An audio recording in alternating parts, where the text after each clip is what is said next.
আসসালামু আলাইকুম। বাজারে আমরা তিন ধরনের মাল্টিমিটার সচরাচর দেখতে পাই। একটা হচ্ছে অ্যানালগ মাল্টিমিটার, যেটা অ্যানালগ ভাবে কাজ করে। একটা ডিজিটাল মাল্টিমিটার বা উইথ রেঞ্জ, এটাকে রেঞ্জ সেট করে দিতে হয়। আর একটা হচ্ছে ডিজিটাল মাল্টিমিটার, অটো রেঞ্জ। তো মাল্টিমিটারে আমরা যখন কাজ করি, মাল্টিমিটার বলা হচ্ছে কারণ এখানে ভোল্টেজ, কারেন্ট এবং রেজিস্ট্যান্স একই সঙ্গে অনেক কিছু পরিমাপ করা যায়। একটা মিটার ভেদে পার্থক্য হয়। তো আমরা প্রথমে দেখি যে ভোল্টেজ মাপার বিষয়টা। তো আমরা একটা ডিসি সোর্স, এসি সোর্স, দুই ধরনের সোর্সে আমরা ব্যবহার করব। তো প্রথমে আমরা ডিসি সোর্স নিই।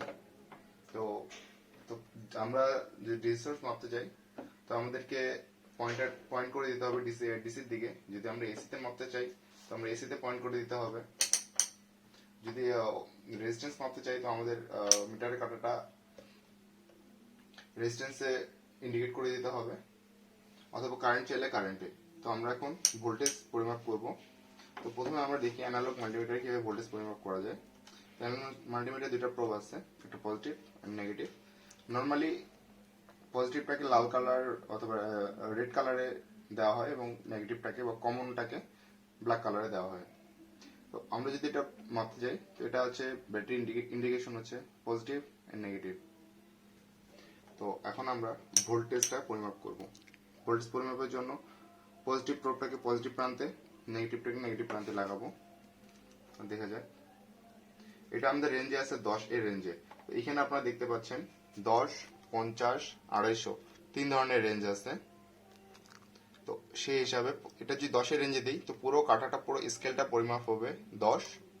যদি আমরা 50 এর রেঞ্জে দিই, পুরো স্কেলটা পরিমাপ হবে 50। সেই হিসাবে ঘর অনুযায়ী আমাদেরকে দেখতে হবে আমাদের মানটা 250 দিলে 250-তে। তো ঠিক আছে, আমরা এখন 10-এ পরিমাপ করতেছি। তো এখন দেখি 10-এ আসছে, ব্যাটারির ভোল্টেজ আসছে 8 পয়েন্ট সামথিং, 8.5 এর কাছাকাছি। আচ্ছা, যেহেতু এটা 8, এটা 9, তো আমাদের পরিমাপ আসতেছে 8.5 সামথিং এর কাছাকাছি। যেহেতু এটা অ্যানালগ, তো এটাতে পরিমাপ করতে একটু ইয়ে হবে, মানে একুরেসি পাওয়া একটু টাফ। এটা দেখলাম আমরা অ্যানালগে। আমরা যদি এখন অ্যানালগে যে আরো একটা ডিসি সোর্স মাপি, আমরা এখানে রেঞ্জ দেওয়া আছে 10। তো আমরা এখানে নেগেটিভ প্রোবটা দিলাম, দিয়ে আমরা যদি পজিটিভ প্রোবটা লাগাই, দেখবো যে আমাদের কাটা এক্সেস চলে যাচ্ছে।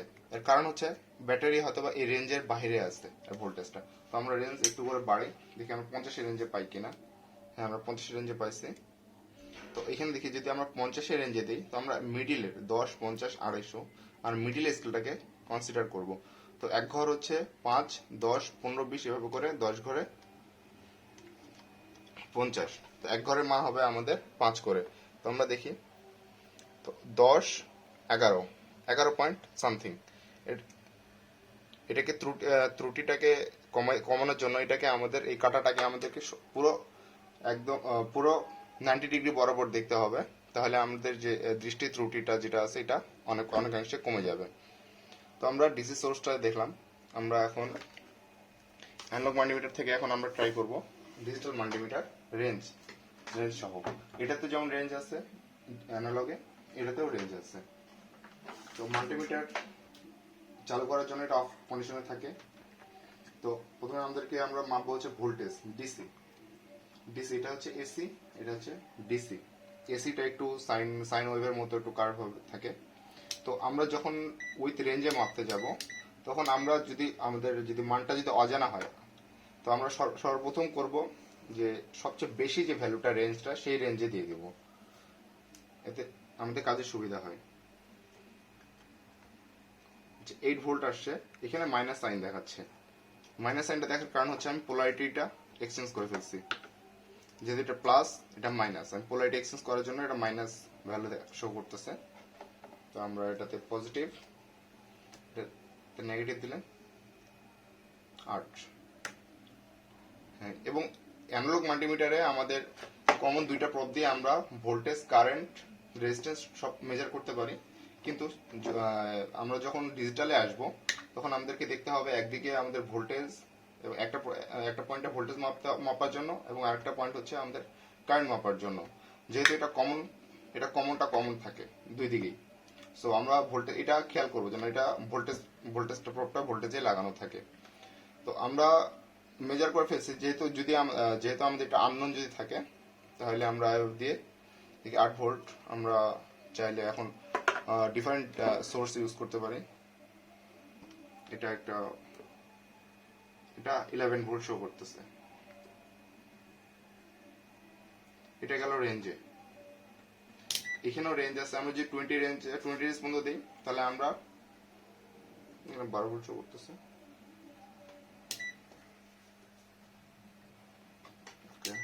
তাহলে কিছু ইরোড থাকে গেছে।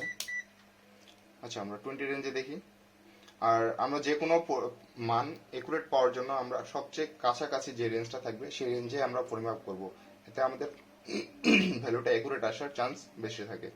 কিন্তু এখানে যদি আমরা 200 মিলিতে দিই, এটা 0L বা ইরোড দেখাচ্ছে, কারণ এটা আউট অফ রেঞ্জে চলে গেছে। সেম ভাবে এটা হচ্ছে রেঞ্জের ক্ষেত্রে। এবার আমরা দেখবো হচ্ছে অটো রেঞ্জ। এটা একটা মাল্টিমিটার, এটাতে অটো রেঞ্জ। এটা ইন্ডিকেট করতেছে ডিসি। এটা হচ্ছে এসি। এটা ডিসি এসি দুইটাই। আমরা আপাতত ভোল্টেজটাই কাউন্ট করব। আমরা যদি ডিসি ভোল্টেজ পরিমাপ করতে যাই, তো আমরা ডিসি ভোল্ট প্রবে, যেহেতু এটা অটো রেঞ্জ, এখানে কোনো রেঞ্জ সিলেক্ট করে দিতে হবে না। পজিটিভ প্রব। আচ্ছা, এটা এই মাল্টিমিটারে আমরা প্রব চেঞ্জ করি।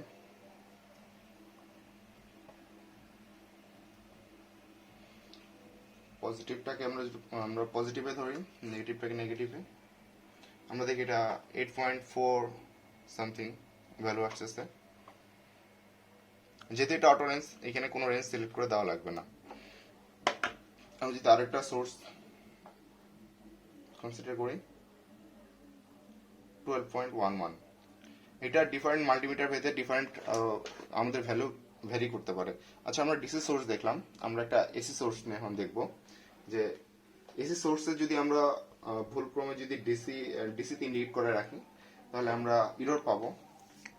তো আমরা যদি এটাকে কানেক্ট করি, তো আমরা দেখি এটা গার্বেজ ভ্যালু শো করতেছে। কিন্তু আমরা যদি এটাকে সঠিকভাবে ইন্ডিকেট করে দিই এসি ভোল্টেজ, আমরা একটা রিডিং পাবো, আমরা সঠিক রিডিংটা পাবো। এটা হচ্ছে এসি ভোল্টেজের জন্য। আমরা যদি এই মাল্টিমিটারটাতে যদি আমরা এসি ভোল্টেজ মেজার করতে যাই, আমাদের এটা হচ্ছে ডিসি, এইটা ডিসি পয়েন্ট করতেছে, আমাদেরকে এসিতে যেতে হবে। যেহেতু এটা আমরা স্টেপ ডাউন ট্রান্সফর্মার ইউজ করছি, তো আমাদের 200 রেঞ্জের মধ্যেই থাকবে আমাদের ভ্যালুটা। তো আমরা এটা ভ্যালুটা দেখি 7.5। আমি আগে বলছি যে আমাদের মাল্টিমিটার ভেদে আমাদের ভ্যালু চেঞ্জ হতে পারে। আবার আমরা অ্যানালগটাতে যদি আমরা ট্রাই করে দেখি, সেম রিডিংটাতে থাকি, এটা আমাদের ডিসিতে আছে, এটাকে আমাদের পয়েন্ট করে এসিতে নিয়ে যেতে হবে। যেহেতু 7 ভোল্ট, এটা 10 এর রেঞ্জেই থাকবে। আর একটা কথা, এসির কোনো পোলারিটি নাই। এই যে দেখি, আমাদের এখানে 8, এখানে 7, এবং 8 এবং 7 এর মাঝখানে এবং 8 এর দিকে কাছাকাছি। তো 7.5 সামথিং এটা ভ্যালু আসতেছে। আচ্ছা, আমরা ডিসি ভোল্টেজ এবং এসি ভোল্টেজ চেক করে দেখলাম। এবার আমরা আসবো হচ্ছে কারেন্টে। তো কারেন্ট মেজার করার জন্য আমাদেরকে ইন্ডিকেট করে দিতে হবে যে আমরা কারেন্ট মেজার করব। তো এটাতে যেহেতু রেঞ্জ খুবই কম আছে, আমাদের সাপ্লাই একটু বেশি, এই জন্য আমরা এটা এই মিটার ইউজ করতেছি না। তবুও যদি আমরা দেখতে চাই, তাহলে আমরা ছোট একটা ডিসি সোর্স থেকে আমরা পাওয়ার সাপ্লাই দিয়ে আমরা কারেন্টটা মেজার করতে পারবো। অ্যানালগ মাল্টিমিটারে দুইটা এই প্রপ কোথাও চেঞ্জ করতে হবে না। আমরা যেহেতু জানি যে অ্যামিটার অথবা কারেন্ট মেজার করার জন্য আমাদের মিটার আমরা সিরিজে লাগাবো, এবং ভোল্টেজ পরিমাপের জন্য আমরা লোডের সঙ্গে প্যারালালি লাগাই। তো আমরা যদি পরিমাপ করতে যাই, আচ্ছা, এটা হচ্ছে রেজিস্ট্যান্সে আছে, আমাদেরকে কারেন্ট ইন্ডিকেট করে দিতে হবে। এটা কারেন্ট শো করতেছে, যেহেতু খুব স্লো চলতেছে এবং আমাদের সাপ্লাই ভোল্টেজ বেশি না, সাপ্লাই কারেন্ট বেশি নাই, এই জন্য এটা 100 এতে চলতেছে। তাহলে এটা হবে 400 মিলি অ্যাম্পিয়ার কাছাকাছি কোন একটা ভ্যালু। অ্যানালগে আমাদের কারেন্ট মেজারের জন্য কোনো ঝামেলা নেই প্রব চেঞ্জ করার, কিন্তু ইন কেস আমরা ডিজিটাল মাল্টিমিটার ইউজ করতে চাই, তো আমাদেরকে এটা এসি ভোল্টেজ ছিল আর আমরা কারেন্টে দিব। এটা অ্যাম্পিয়ার দ্বারা কারেন্ট ইন্ডিকেট করা হয়। এটা হচ্ছে 200 মাইক্রো, 200 মিলি এবং 10 এটা অ্যাম্পিয়ার শো করতেছে। এটাকে পরিমাপ করার জন্য আগে অবশ্যই আমাদের সতর্কতার সাথে প্রবটাকে আমাদের কারেন্টে দিয়ে দিতে হবে। তো আমরা লোড হিসাবে একটা ডিসি মোটর ইউজ করছি, তো আমরা এই সাপ্লাইটা ইউজ করি। তো ডিসি মোটর এর পোলারিটি একদিক থেকে ধরা একদিক থেকে নাই বললেই চলে, কারণ আমরা যেদিকে পোলারিটি বায়াস করব মোটর আমাদের সেদিকেই ঘুরবে। তো আমরা এমিটারে দেখতেছি, ঠিক আছে।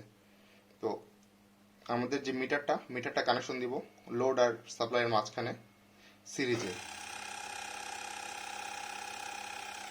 0.6 অ্যাম্পিয়ার।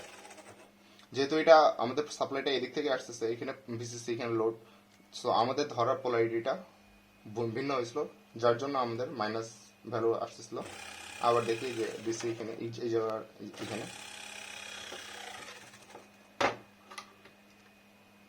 এবার আমরা যদি পোলারিটি সঠিকভাবে ধরি, এখানে কোনো মাইনাস পজিটিভ ভ্যালু আসতেছে আমাদের। সো আমাদের পোলারিটি আমাদের প্রব ধরার উপর ডিপেন্ড করতেছে যে আমাদের ভ্যালুটা কেমন আসবে, পজিটিভ অথবা নেগেটিভ। সেম ভাবে আমরা যদি কারেন্ট মাপতে চাই অটো রেঞ্জে, জাস্ট আমাদেরকে ইন্ডিকেট করে দিতে হবে কারেন্ট, অ্যান্ড দেন এটা নিজে রেঞ্জ ঠিক করে নেবে।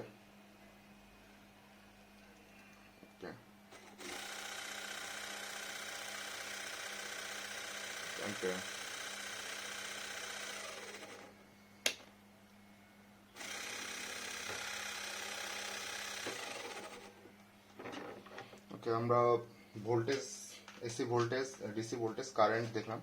এখন আমরা আরো বিশেষ কিছু ক্যারেক্টারিস্টিক্সে যাই।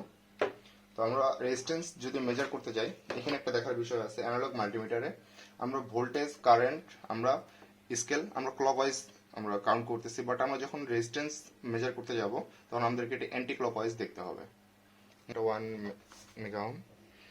তো আমরা যদি এটা দিয়ে দেখি যে এই স্কেলে 10K এর কাছাকাছি চলে আসতেছে, তার মানে আমাদের এই রেজিস্টারটা 10K ভ্যালু। এবং সেম ভাবে যদি আমরা আরো একটা রেজিস্টার নিই, দেখি যেটা কত কাছাকাছি 10K পার হয়ে আসছে 20K। আমরা যদি আরো একটা নিই, এটা 5K, 2K থেকে বড়, 5K থেকে ছোট। এবং আমরা যদি দেখি 2, 3, 4, 5, 3 পয়েন্ট সামথিং একটা ভ্যালু শো করতেছে। আচ্ছা, আমরা যেহেতু এটা দিয়ে আমরা কন্টিনিউটিও চেক করতে পারি, যেমন একটা তার এটা পুরো কন্টিনিউয়াস, তো এটার ভ্যালু হচ্ছে 0 ওহম, যেহেতু এটা পুরোটাই শর্ট আছে। এখানে একটা দেখার বিষয় আছে, ডিজিটাল এবং অ্যানালগের মধ্যে ডায়োড চেকিং এর একটা বিষয় আছে। ডায়োড এটা এদিকে আছে আমাদের সিলভার কালারের ব্যান্ড আছে। তো আমরা যখন এটা হচ্ছে, তাহলে এটা পজিটিভ, এটা হচ্ছে নেগেটিভ, মানে এটা হচ্ছে অ্যানোড, ক্যাথোড। এটা যদি আমরা কানেক্ট করি কোনো ভ্যালু শো করতেছে না, বাট থিওরিটিক্যালি আমাদের এদিক থেকে পজিটিভ ভোল্টেজ এদিকে আসার কথা, শো করতেছে না। এটা একটা এক্সেপশন ডিজিটাল এবং অ্যানালগের মধ্যে। যখন আমরা ডায়োড চেক করব তখন আমাদের নেগেটিভ প্রান্তে আমাদের মিটারের পজিটিভ প্রান্তটা লাগবে এবং পজিটিভে নেগেটিভটা লাগবে, তাহলে আমরা দেখতে পাবো যে আমাদের ডায়োডটা কন্টিনিউটি আছে কিনা, এবং ডায়োড একটা রেজিস্ট্যান্স শো করবে।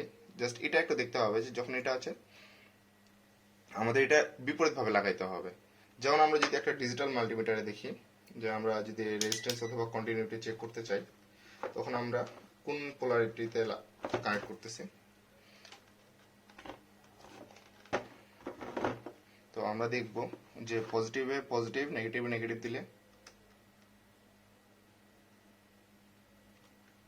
আচ্ছা এখানে কোনো ভ্যালু শো করতেছে না, কারণ আমাদের এই যে এটা প্রপটা আমাদের কারেন্টে লাগানো ছিল।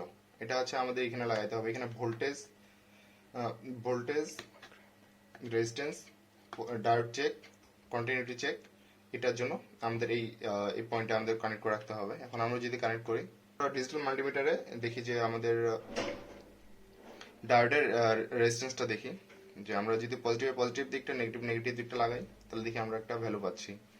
যদি আমরা অ্যানালগের মতো যদি রিভার্স ভাবে কানেক্ট করি, যে আমরা দেখতে পাবো যে এখানে কোনো কন্টিনিউটি নাই অথবা কোনো রেজিস্ট্যান্স শো করতেছে না, যে কারণ এটা হচ্ছে রিভার্স বায়াসে আছে এটা। তো সেম ভাবে আমাদের রেঞ্জ ঠিক করে দেওয়া যায়। আমরা যখন যে একটা অজানা রেজিস্ট্যান্স, মানে অজানা মান, মানে আমরা যে রেজিস্ট্যান্স মানটা জানি না সেটার ভ্যালু পরিমাপ করব, তখন আমরা সবসময় দ্য হাইয়েস্ট ভ্যালুতে রাখবো।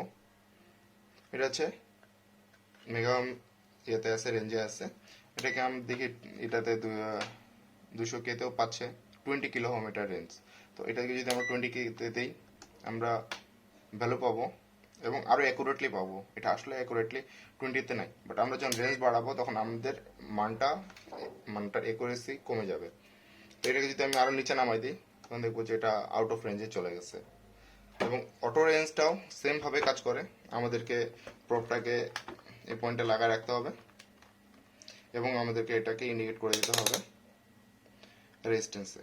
যেহেতু এখানে একটাই এটা মানে একটা পয়েন্টে আমরা ডায়োড চেক, কন্টিনিউটি চেক আর রেজিস্ট্যান্স মাপবো, তো আমরা এখানে সিলেক্ট করে দেবো এটা রেজিস্ট্যান্স মাপবে, এটা ডায়োড চেক করবে, এটা রেজিস্ট্যান্স, আচ্ছা কন্টিনিউটি।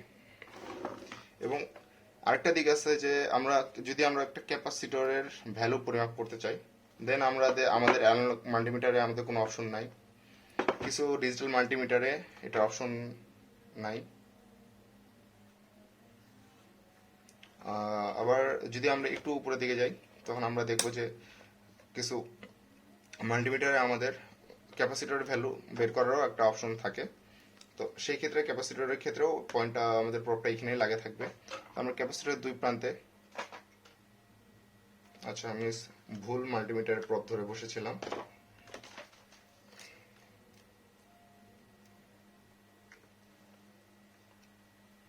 আমরা দেখি একটা ভ্যালু পাচ্ছি।